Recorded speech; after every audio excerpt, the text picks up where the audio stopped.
Here with me now, there was geologist James Starnes. James is with the Mississippi Department of Environmental Quality, and we had such a good time last week, we thought we'd do it again.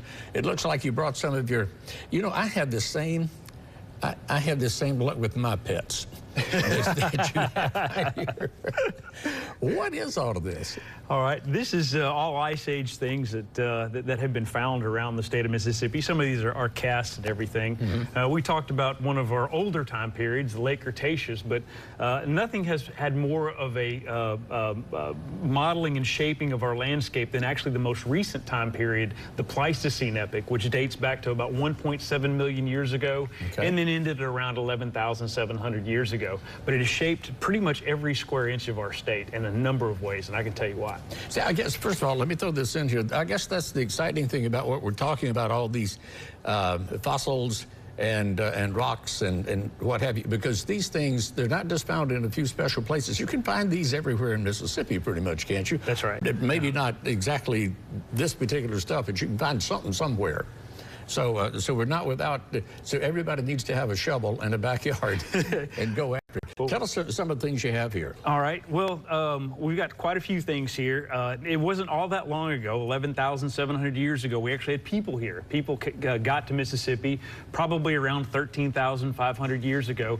And what they came to was literally a smorgasbord of animals that they could hunt, and then these are hunter-gatherer cultures that got here at the towards the end of the last ice age. There was mammoths. This is a mammoth tooth here. Wow. Okay. There were mastodons, which are more like browsers. I'll talk about it here in just a minute. We had some really big animals like saber-toothed cats. Wow. So there was some pretty formidable critters here. We also had American lion. Actually, one of the earliest fossils that was ever found in this state back in the 1830s in Natchez was of the American lion. And for a while there, only a few had been found east of the Mississippi River. A lot of these other fossils actually come off the Mississippi River. This is the time of year when the Mississippi River is really, really, really low. Now, the Mississippi River itself was carved, and the delta was carved from glacial meltwaters to the north. This area was not covered in glaciers, but we were completely affected by that because there was a mile-thick sheet of ice as far south as Missouri at times, and Mississippi River was that outwash of that glacial river. But not only that, our coastline changed quite a bit during this time too. Just in the last glacial maxima, some 20,000 years ago, sea levels were 400 feet lower than they are today, exposing much of what is now coastline was nothing but a prairie down there. We're learning about how we learn about these things are the fossils that are found in these areas. Yeah.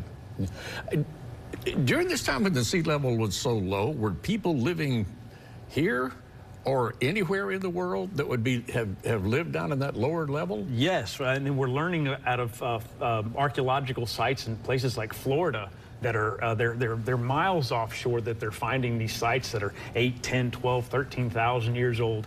One of the first Ice Age fossils actually came out earlier this year. Cole Moody, he was a student at the University of Southern down on the college campus there on the coast. Yeah. And he had been collecting a few neat fossils here and there and brought it to our attention.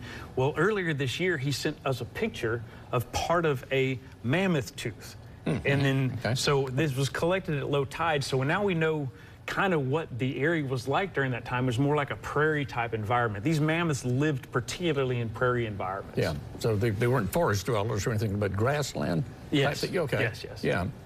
Now, the fossils that you find in the Mississippi River, they have washed here, though, a lot of them from other places, have they not? Some of them have washed down the river, but some of them are from animals that have lived here, and we know that by looking a little bit closer to the bluff line.